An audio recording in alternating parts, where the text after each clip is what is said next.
Hey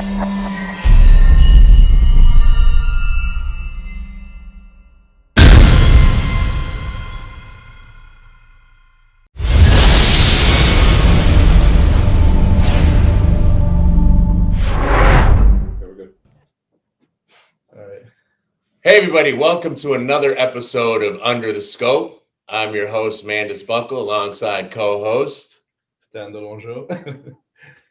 the one and only Iain Valliere. Iain, What's it's up, been guys? one hell of a season for you. Sure has, yeah.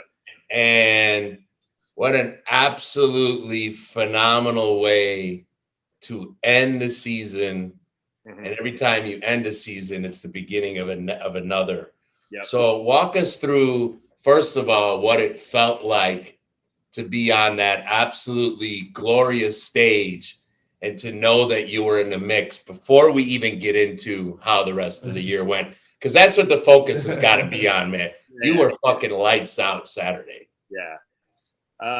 Obviously it felt awesome. I mean, like there's no way to, beat around that. I mean, going into the Friday night, I knew I was really at my best and I knew I was really good. But when you're like, you've had those shows in the past where it's like you're really good until 2 hours out, 3 hours out, and then you get on stage and you see something completely different. So until I really got on stage and got off after prejudging or, saw the comparisons that I was in the middle of the second call out, I really didn't know, how good I looked, until you really see it on stage. So, there was still obviously some concern going in that, your mind plays tricks on you. But once I got off and I knew I was kind of in that, 7, 8, 9 kind of 6, 7, 8, 9 spot, obviously it felt awesome. I mean, the last time I was here in 2018, I was 14th, in arguably a worse lineup. So, I mean, to move up by double the placing in a better lineup, I mean, it doesn't really get a whole lot better than that, right? Yeah, absolutely. Especially after the whole season, you had a lot of critics after you win in New York, mm-hmm.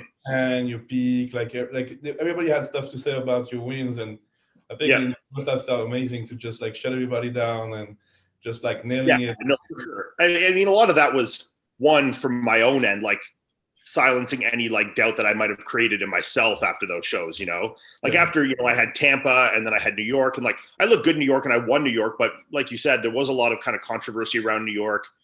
And then you start to, kind of think yourself shit, maybe I didn't deserve to win that show, or maybe I don't deserve to be against these guys, or, these things start to creep in your mind a little bit. So to, silence that in myself and show that I am a, an upper echelon guy and that I can beat these guys, handily when I'm at my best. Felt really good. And then, obviously, secondary to silence anyone that might have said that I, wasn't as good as, I thought I could be in New York, to kind of silence that felt really great too, for sure. Yeah, no, good. I mean, you're out there a lot. You're doing a lot of podcasts, a lot of videos, a lot of content. So I know at one point you seemed to be thinking about retiring. You were thinking, oh, if I can progress more, it seemed like you were kind of on the outer. No, I mean, after Tampa, the Tampa Pro definitely put a big toll on me mentally. I mean, I don't know if I've ever been really at the spot of, contemplating retirement. I think I'm young and I'm still improving, but when you get those times where it's shit, I feel like I haven't improved in 2 seasons. I was better in 2018 and, it's 2 years ago. And, but really a lot of this comes down to, I mean, it's very evident. A lot of it comes down to just that last week, I mean, you could have a physique that's progressed immensely for the whole entire prep, and then you could make it look like it's regressed significantly just by messing it up in the last 2 days, So, I think in New York, I demonstrated that I had improved. And then I think I even, put the nail in the coffin and really show that I had significantly improved over the last 2 years by this Olympia showing, Yeah. Iain, I think you're a breath of fresh air, not only because you speak your mind, but a lot of guys try and hide the fact that it's tough mentally to compete at the highest level, mm-hmm. and all the things that you guys have to go through. And I think you're one of the athletes that, I don't know if it affects you even more, but you can definitively see how some of those things do affect you from show to show and season to season.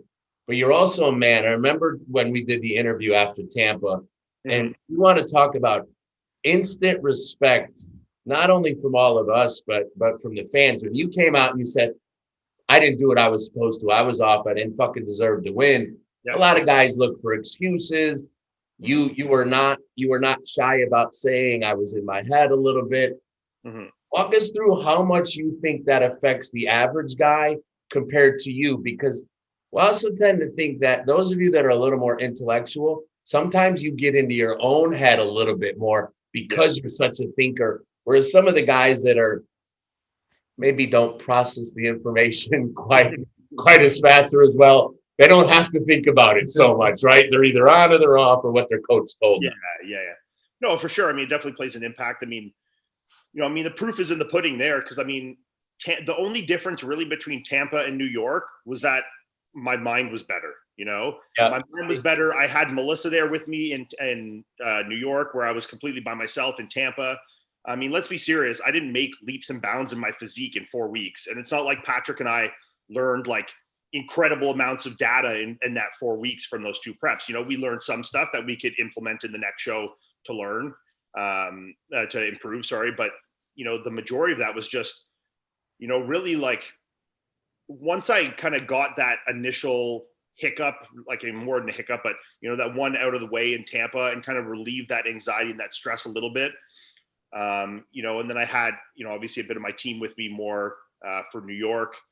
It just, my mind being a lot more at ease and taking that initial like burden and stress off myself that I had going into Tampa. And I think a thing that I kind of did to myself, which I know everyone's different, I've discussed this on other podcasts, is going into Tampa, I was very, very secretive. Like, I didn't post much updates of how I looked. And, and partly in my mind, it's because maybe I knew subconsciously I didn't look as good as I should potentially. But a lot of it also was, when you create this air of mystique, it also increases the amount of pressure on you, right? Like, because people are expecting to see like something fantastic. Like, well, if he's hiding it, like he must come out looking like fucking Dorian Yates, when people think you've been hiding it, they have very high expectations.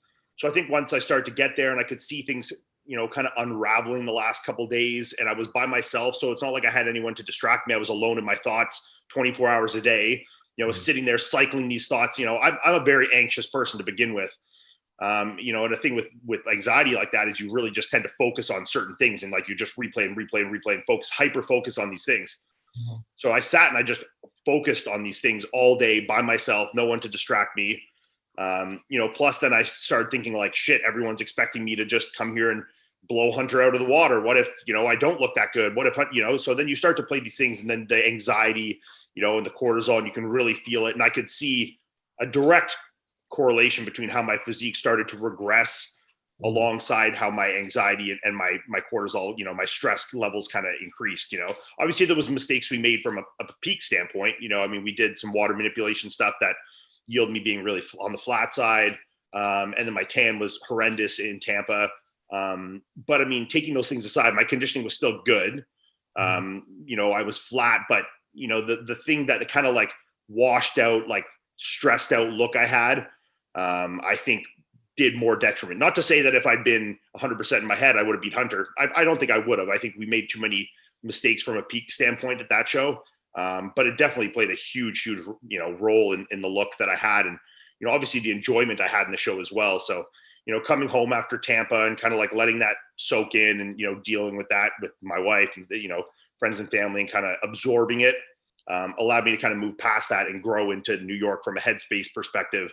And then from New York, obviously the controversy around that allowed me to grow even more and kind of settle more into my head, going into the Olympia, where I was in a great headspace, Might have been the best thing that happened to you, because you and I actually talked about that. Remember in Tampa, I said, man, people have to understand it was tough. You're here by yourself. And again, being a stand-up guy, you said, yeah, but I don't want to use that as an excuse, which just made people like us respect you even more, to say, look, man, that obviously affects people, and it affects you that much more, because the year before we were together at Tampa as well, when you were fighting for the points and you decided to come in a little bit flatter that year before because of your look, but you could see your energy, your enthusiasm, your aggressiveness posing was very different. So the fact that I've been able to watch you compete for the last several years now at several shows, I can definitively see the difference in how you carry yourself when you go on a show. So to be able to see you at the Olympia and just look amazing was a fucking awesome experience. Excuse my language. Was that French? Or was that Canadian? But now I think the next question is, where do we see Iain go from here? Do you now have the capability to make the next leap from where you are to moving up another rung? Because I know another thing that's important to you is you're a competitive guy. You just proved that you're the best bodybuilder in Canada. Yeah. Right. What's interesting to me too is so I know with Patrick, you don't really change much, right? You guys kind of like, oh, this is working. We keep, doing the same. Yeah. So that shows how much like, being in your head actually affected your physique, because it's not really like the diet. Factors changing. That's the one. Yeah. So like now that you did such a great showing, is it gonna put more pressure on you and create more anxiety, or is it actually gonna build up? You're gonna build onto this and feel more confidence. I think it's the best thing that could have happened to him. Yeah, I mean, there's obviously a bit of both, and we've discussed this actually, between me and Melissa and Chris and stuff like this. Obviously with better placings comes higher expectations, both on yourself and from everywhere else. I've increased everyone's expectations now of me are set based off the 2020 Olympia. The 2020 Tampa or New York, those things are gone out the window. I've shown what I'm capable of, and those expectations are there. That does increase the pressure, yes, but it also creates, a confidence in myself to see that I am capable of that. Like that was by far my best, and to achieve that look from our end, from a peak perspective, was very simple. It wasn't like something where we were throwing darts, blindly, and we like happened to hit the nail on the head. It wasn't just some luck of the draw, like, where things just timed right. It was just a very simple, like, coast into the show, change as little as possible. And the look just, the look I had it 1 week out, 2 weeks out, just slowly improved and, got better and better, but it was not doing anything wild or wonderful to achieve that look. So in my mind, the look is very, replicatable, going into next season in terms of a conditioning thing. And then obviously from there, from a muscularity standpoint, there's things I want to improve on. So I think, when I have some time to go into next season, improve on the points that I want to improve on, which I've demonstrated I can do, to continue to improve on those. And then now that we have the intel and the data that we have from, all the shows we did in 2020 and Tampa in 2019, I think to replicate that conditioning and fullness will not be overly difficult. I think that's something that we really found out a formula that works for me. And I think this is something we can replicate.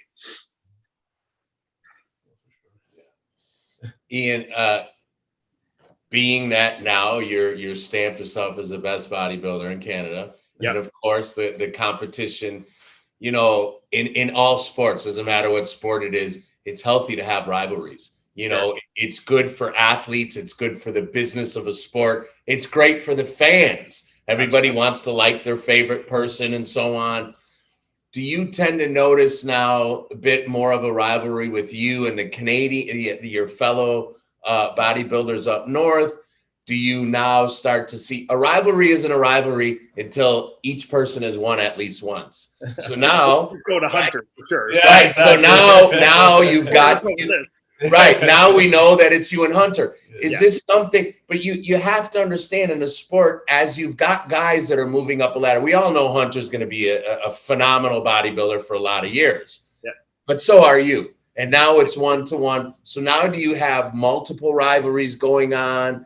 Does this make you more excited about where you're going, or do you just stay focused on what you're doing? No, I mean, I'd be lying to say that these things aren't important to me. I mean, I'll completely admit that after I got off stage at the Olympia and I didn't know my place because they only announced the top 5, I really wanted to know where I'd place just to know if I beat Hunter. I know Hunter felt the exact same way, that he wanted to know where he placed in relativity to me. So, that's obviously because Tampa was a really low point for me and he was very deserved in that win. I wanted I don't want to use the word vengeance, but I wanted my redemption, from that show into the Olympia. And I think it's going to be something, Hunter and I are, both relatively similar in age. I think he's about a year or two younger than me. So we're going to be, improving and going through this gambit together. Right. So I'm sure with this rivalry, if you want to call it that, will be something that will continue for a long time, and I think, We match up really well in a lot of ways, and our physiques have some similarities as well, some differences that kind of shine and negate one another. So I think this will be something that'll go on for a while. From a Canadian perspective, I don't want to sound arrogant on this, but I think I've really proven myself as the top tier Canadian. I don't think there's anyone's doubt about that. I haven't lost to any Canadians since 2016. Like, I can't even think of the last time I lost to a Canadian. If you guys know, I can't remember. I mean, I think the last time I would have lost to any Canadians would have been Vancouver Pro 2016. Yeah. So, I haven't lost any Canadians then. Obviously there's guys like Fouad, who are still kind of like in and out, but, and I never got to compete at where I am at my best against Fouad's best. But I think now, in terms of the active Canadians, I think I've stamped myself as the top guy, more than once. So, I think that's not something that's really in the forefront of my mind as it is, improving my placings and my spot at the higher level shows, the Olympia, certain shows I want to win, like Toronto. And then obviously, keeping the tally on my side and rivalries against guys like Hunter, Yeah. So like the calendar for next year, there's a lot of show missing still. Have you already looked at it and have some shows in mind, or you're just gonna So I mean, one show that's always on my mind, being a Canadian from Ottawa that's close to Toronto, Eastern Canada, the Toronto Pro is a show I've always wanted to win. I mean, since I was an amateur competing at the amateur show there, because it's a pro-am, that show. That's always been a show I've really, really wanted to win. It's kind of like a New York guy winning the New York Pro. It's just like one of those things of pride that I really want to have. I came second into that in 2019 in that show to De La Rosa, which wasn't a great showing for me. And I think I've really, moved up a level since then. So I think to, go in that show, being a front runner and, really, stamp my name in that in Canadian, bodybuilding, from, winning the premier Canadian bodybuilding show as the premier Canadian bodybuilder, something that I really, really want to achieve. So that would be the first one on my agenda. It's the first weekend of June this year, I believe, correct? No. So it's usually the first weekend of June. They moved it to the second weekend of August, I believe. Oh, did that just get moved? Because did it just get moved? Because on the schedule a week or two ago. Yeah. It's even on the schedule now. It still says June, but I've spoken to Ron Haché and it is moved to August. Oh, gotcha. Okay. They're moving the pro and the amateur show to August. It's first or second week of August. So that'll definitely be something I will be doing. The Vancouver Pro is a couple weeks before that, in the middle of end of June. So that's something I'm looking at as well. Maybe if I want to do both the Canadian shows. So Toronto is a definite. Vancouver's 50-50. And then depending what the date that comes out for the Arnold, that's something I've toyed with before. Over the last couple of weeks that I've played with the idea of doing. If it's after Toronto, I would definitely do it. If it's too far before, I won't. So it kind of depends what the timing is and how it lines up for the other shows, but something I'm definitely looking at to do potentially. Yeah, I know we were talking the other day on Instagram, you and I thought, because I heard last time was mentioning about the Arnold in June. Yeah. You heard some stuff in September. So. Yeah. So that's why I'm not sure. So if it is September, I will do it. If it's June, I will not. It's pretty simple. So, if it's after Toronto, then that lines up well. I can do Toronto first, hopefully win Toronto. Then I can do the Arnold, have a, little time going into the Olympia.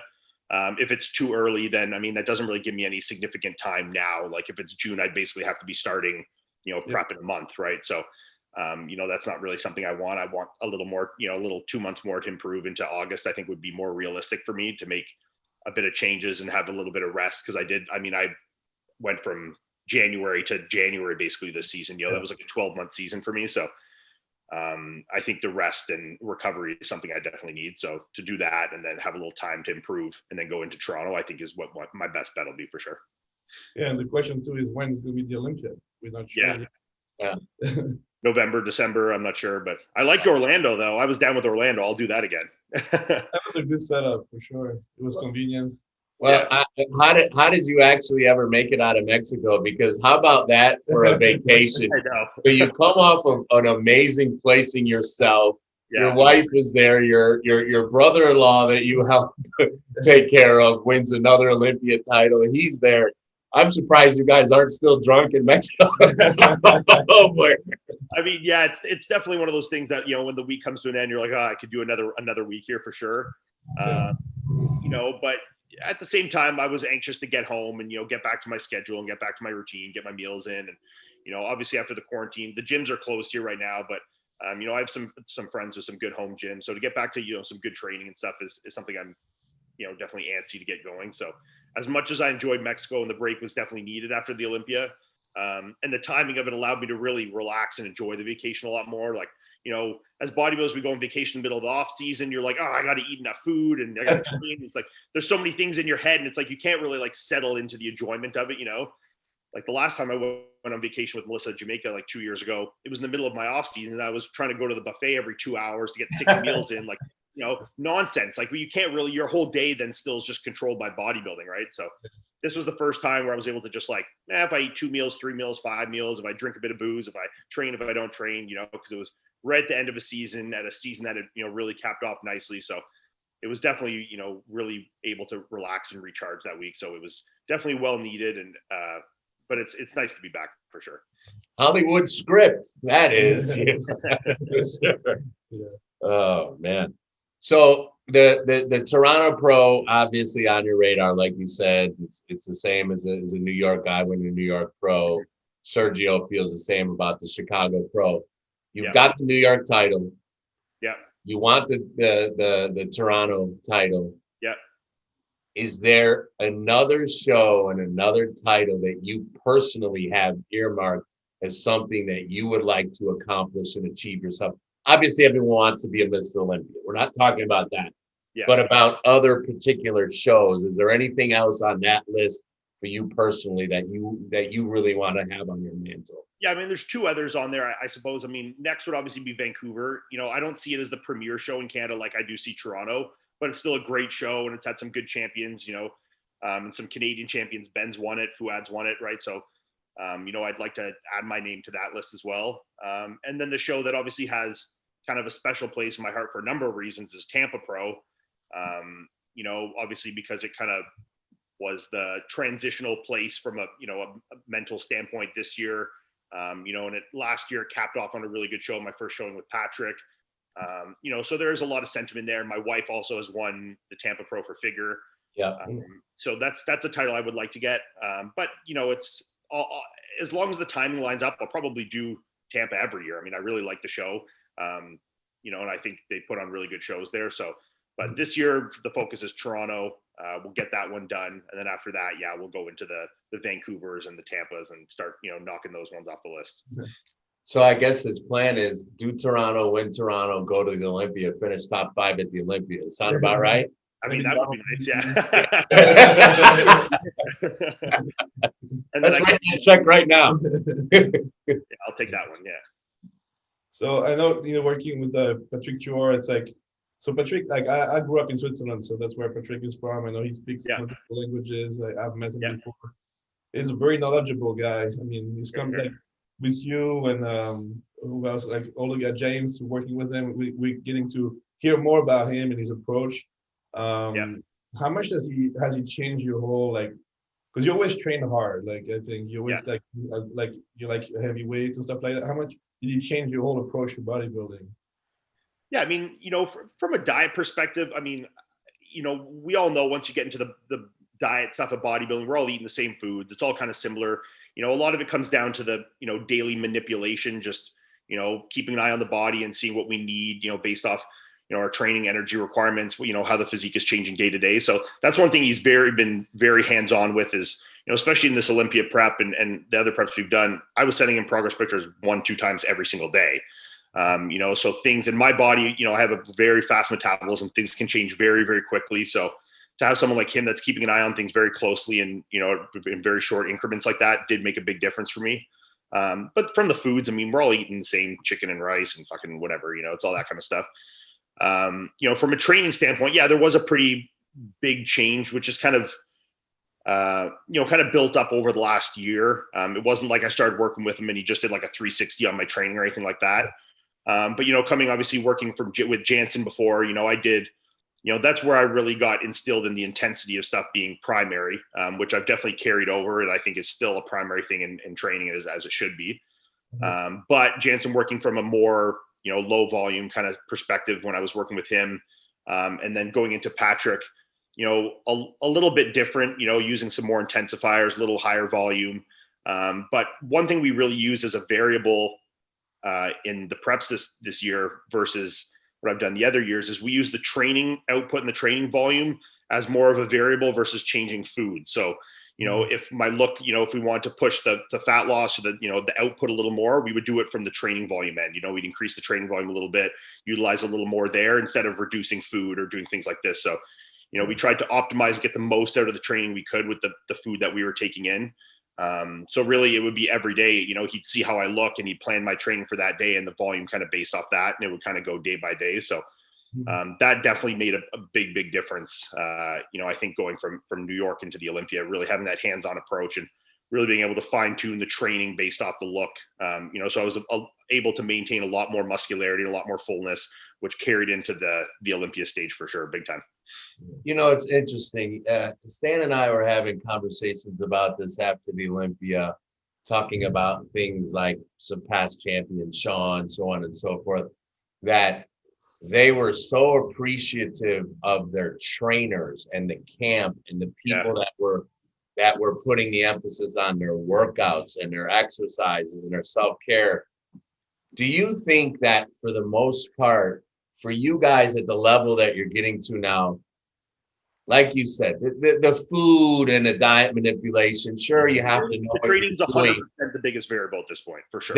There you have. And so often what we hear is a lot of people talk about their nutrition and their prep coach and the diet.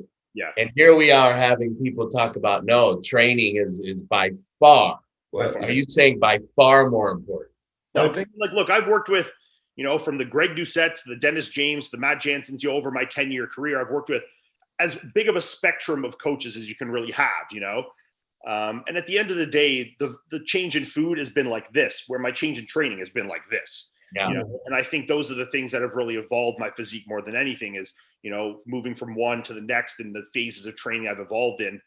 I think that's made a huge difference. And I think a thing that was also this prep, which played huge dividends in it, as I had one of my good friends, Julian, who lives in Montreal. It's about 2 hours from here. He came here every week and trained with me for every single week from New York to the Olympia. So I had someone here every week, pushing me every week, talking with Patrick too, to kind of know where we were in terms of things with the prep, and then we'd have the workouts and he'd push me through the workouts every single week. So he was there for, 10, 12, 14 weeks straight from one show to the next.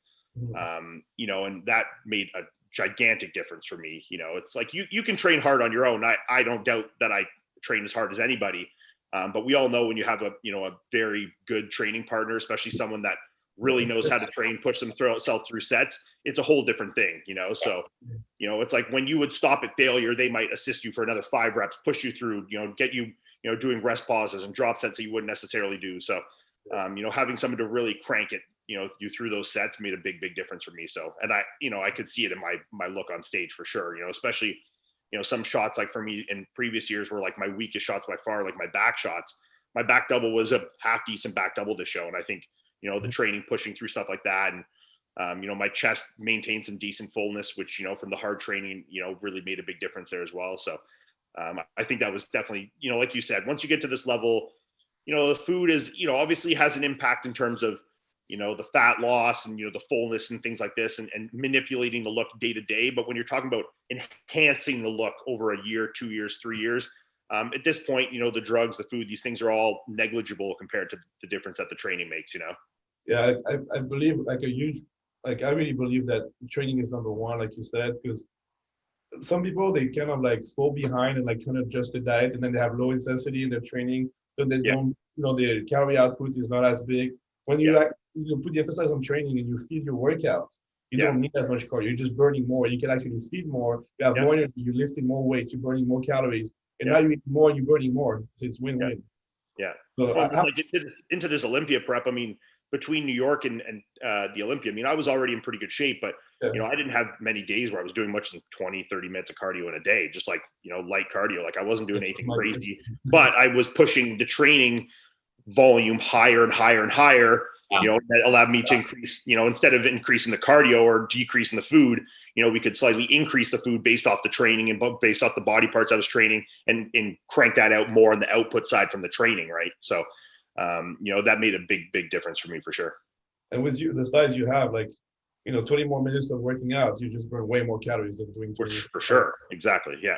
What did you weigh in at right around Thursday, Friday going into the Olympia? The morning of the Olympia, I think I was 253.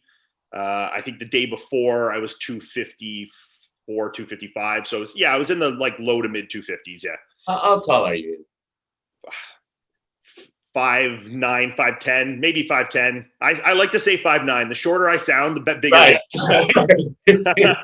Hey, why is it when we were kids we always bumped the number up, and now we're always bringing it down? Yeah, I'm right on the edge of 5'9", 5'10". Yeah. Okay. I don't know. I remember when I saw you at Gold's Gym. That was early this year, last year, I think, at the LA Fit Expo. You just LA Fit, yeah. You were just I was 295 then. You looked even tall. And you just I remember we took a picture all together, and you just so massive next to everyone. I think it's always interesting, when you get to do this for work and you get to meet so many people and talk to so many people. I remember at Tampa 2 years ago, our interactions were shorter and brief backstage, but there was probably more in those short conversations about what was happening, what you were achieving, what you looked like on stage, than I have in our full-blown conversations with other people where it's like, yeah, wow, that was an absolute waste of an hour.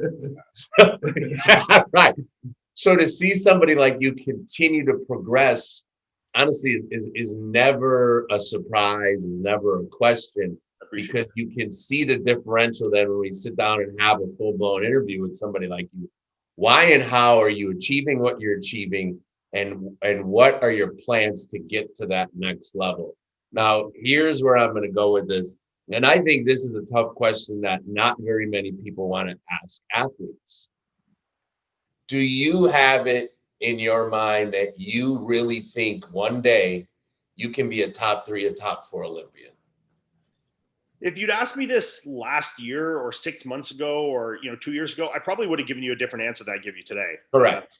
I think after this Olympia and seeing, what a good proper peak can do in differentiating by physique, the amount of tissue I accrued between Tampa and the Olympia wasn't 20 pounds of muscle. Let's be serious. But the look we're talking about here looks like 10 years difference in terms of physique, right?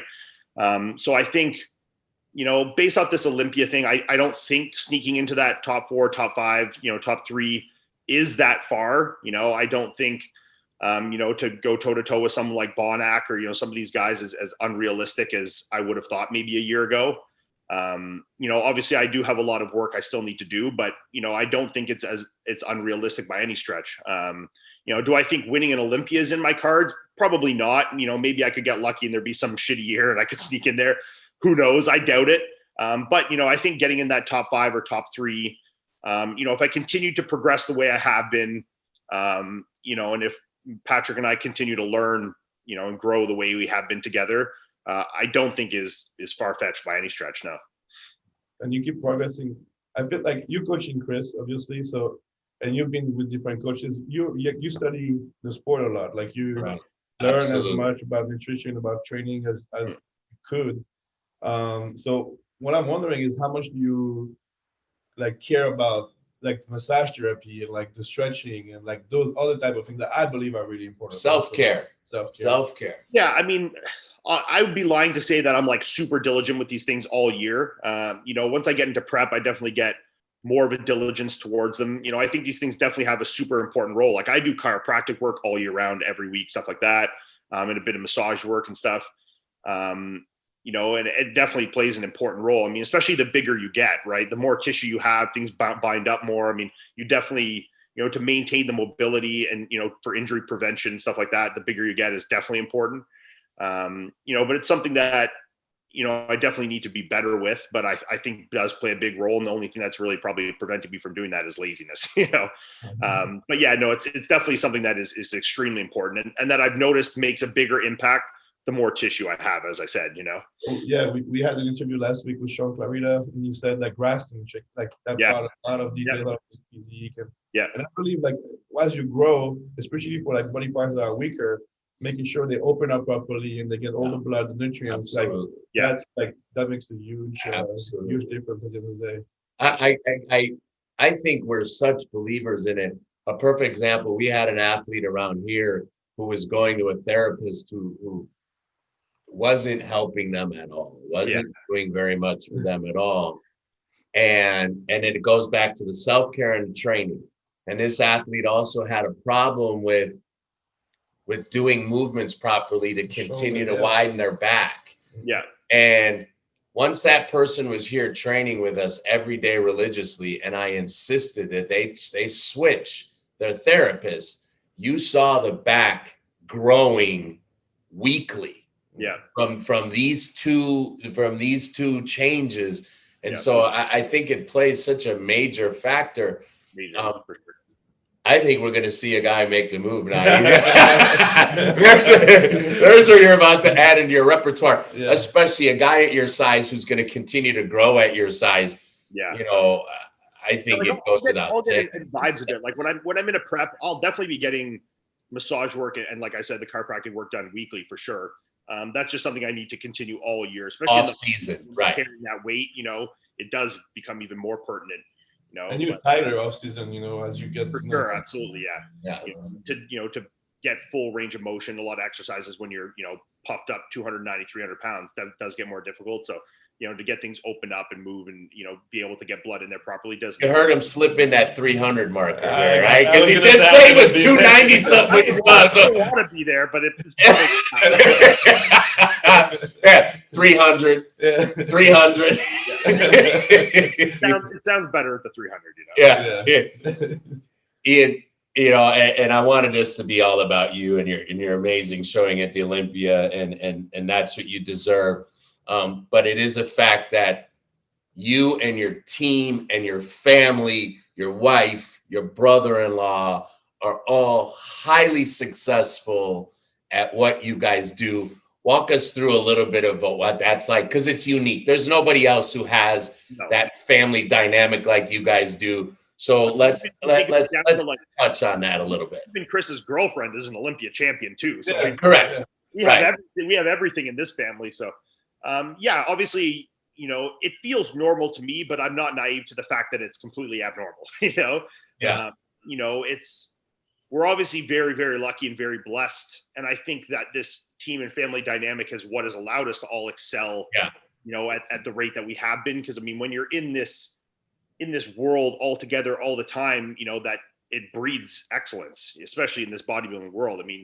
People that all eat, breathe, and sleep this. You can't do nothing but improve. It's like this is like our own little oxygen Kuwait here. It's like it's just completely conducive to improvement. If one person's maybe not feeling it that day, then the other person is, and we can kind of push that through. And it's when the diet is all kind of all together all the time. It's something that it makes it very hard to not succeed in. So we're obviously very lucky and very blessed to have the atmosphere that we have. From a training to a nutrition to just a mental support aspect. Having people that understand the circumstances, all the way from the highest highs to the lowest lows. We have Melissa, who's gone from winning Tampa to being dead last at the Arnold. We have Chris, who's won Olympias, and we have everything in the middle in terms of understanding and support, right? So it definitely is the best possible scenario. It's when you really think of it, and when we're in shows like the Olympia, like 2018, we had me, Melissa, and Chris all competing at the Olympia the same year. So it's obviously a really cool thing to be able to do.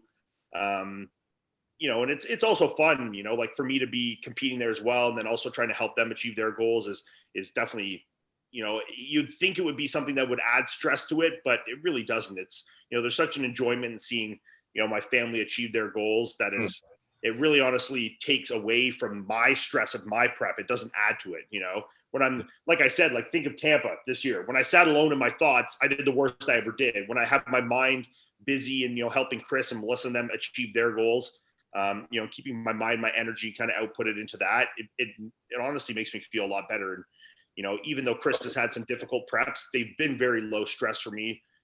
I probably feel the most stress helping Melissa into shows than I do anyone, obviously her being my wife, but it's, this year, especially with Chris was definitely the lowest stress. I mean, I knew it 4 weeks out, 6 weeks out that Chris was going to wipe the floor of this Olympia. And I never doubted that for a second. So, it made it a lot easier than previous years when he's had a lot of, health issues going to the show. And it was really like shooting in the dark to, is he going to make it to the show? Is he going to look good, look bad, So this year was the first one we really were able to, not worry about that and just go in and, everything kind of lined up as we wanted to. He got better every week. There was no weird flare-ups and nothing like that. So it really went as good as you could have hoped, right? Yeah. You both showed up your best package to date. So absolutely, yeah. Just that speaks for itself. we knew, and that's no doubt that correlation is there for a reason. Like it's saying we both showed up at our best. I think that's how it works. When we're in that same scenario together, we're in the gym, at the same time with our, we don't train necessarily together all the time, but when he sees me pushing the way I'm pushing and I see him pushing the way he's pushing, we both have these goals aligned, going into the Olympia, it obviously is going to push us both to be our best. Right. Yeah. So I think, those things are have a lot of correlation to us both being at our best at the same time, and also me going into the Olympia, knowing I'm at my best, my stress levels were low, my stress levels being low obviously is going to, reflect onto Chris and the stress he's going to feel through me. And then obviously me knowing he's at his best and we're in a low stress environment is going to make me feel less stressed. So I think it all kind of compounds and correlates together into us both having our best showings, Yeah. When there's a genuine compassion and care for somebody that's helping get there, and you're able to share that, it obviously makes it easier for everybody involved. You're never second guessing anything that's coming from that other person. So unique situation. It was great hearing you share about it. I told you this is going to be one of, I knew when we said who we interviewed, I said, definitely Iain. It's going to be one of the best interviews we do. He's always got a lot to say and isn't shy to speak his mind. And it always comes from a place. There's a rhyme and a reason to why you say what you say. You don't talk half cuffed, off the cuff all the time. Like you said, you were on the thread in Bodybuilding by Bodybuilders 2 months ago, a month and a half ago, saying you guys are crazy. This is Chris's show, and you never sling mud at others. You give points of reason why you believe what you believe. Yeah, and that is a definitive, huge difference. Even though you have a strong opinion, you don't sling mud. And again, a lot of respect for the way you go about carrying yourself and talking about the business of bodybuilding. Yeah. I heard you say also, like, on the podcast, you were mentioning how you kind of like show like the lead, like, like you're a very disciplined person. You do like everything perfect. Like you get your meals in, you go to workout, and I kind of like, get Chris aligned with, like, is he like less, I mean, if you'd asked this like over like a year ago, 2 years ago, I mean, I think because I've been doing this a lot longer than Chris has been or Melissa's been, done. Yeah. Like I was doing this like long before that I even met any of them. And I've been with Melissa for, going on 9 years now, so, this has been, their evolution has happened later than mine because they started later than me, but they have the, I don't like to say it as a benefit, but the benefit of having me around to see and lead by example, right? Of course. Like when I was doing this, when I started off, I didn't know any bodybuilders. It's like I knew Hassan Jama, one bodybuilder from my city. But like I didn't know anything. There was no social media back then when I started bodybuilding. There wasn't Facebook, there wasn't Instagram, like nothing really, So it was just kind of like you get the odd magazine and Google some stuff, and it kind of is what it is. But for them to kind of have me be the one that's kind of the seniority and leading by example in terms of, things like this. I think it's been a good thing for Chris to follow. And, 2 years ago, maybe he'd be, a little less diligent in his off season, partying a little bit and blah, blah, blah. And then he'd take it seriously once prep would start, I think as he, watches me and watches Melissa and, all of us as we grow, and see that this is, for him to be the champion he wants to be, should be a 365-day thing. I think it's been an evolution for him, following suit in that way. And I think, the proof is in the pudding that this year, obviously he took as seriously as any bodybuilder takes a 365 days and uses every single one at their advantage. And, the proof it showed in dividends on stage, right? I mean, he made such improvements from 2019 to 2020. It looks like 5 years past, not one, Yeah. So, do you think the lockdown was actually good for you guys? It kept you together and I mean, there was obviously a definite phase of growth, mental and, connective kind of growth between all of us, I think, in this year. Obviously, no one's at an advantage from having their gyms closed, training in a basement, obviously it does have some benefits in terms of, bringing you back to your roots in terms of certain lifts and stuff like that. And, we don't have all the fancy machines. You get back to your deadlifting, your heavy barbell squatting and stuff like that, obviously is going to be of a benefit. But obviously having proper gym equipment is going to be more beneficial. But it does, when you see you guys progress, you don't feel that way. Exactly. Yeah. And I think that comes more from, the building kind of together, right? And these things that's the mental standpoint and utilizing what we can use and focusing that energy together instead of just being like, oh, shit's closed, fuck this, fuck this season kind of thing. No matter what had happened this year, we would have done everything we could, to make sure that Chris was at his best and could defend his title. And, the same goes for me. I would have done anything I could to, train in whatever basements or garages or, whatever, to be at the best I could this season. So, we made it work and, we utilized this together and, focus that energy together. And it, obviously worked out well for all of us. Right. Yeah, absolutely. You guys couldn't have had a better showing and a better end of the year. Iain, really appreciate you being on, man. Yeah, thanks for having me, guys. Absolutely. Great season. Way to end things on a high note. Congratulations to you and the entire family. Thanks so much. And we look forward to seeing you on the circuit this coming year, man. Yeah. Thanks, guys, for having me. Absolutely. All right. And that's it. The end of another episode of Under the Scope. This man is Buckle. Stand We out. Until next time.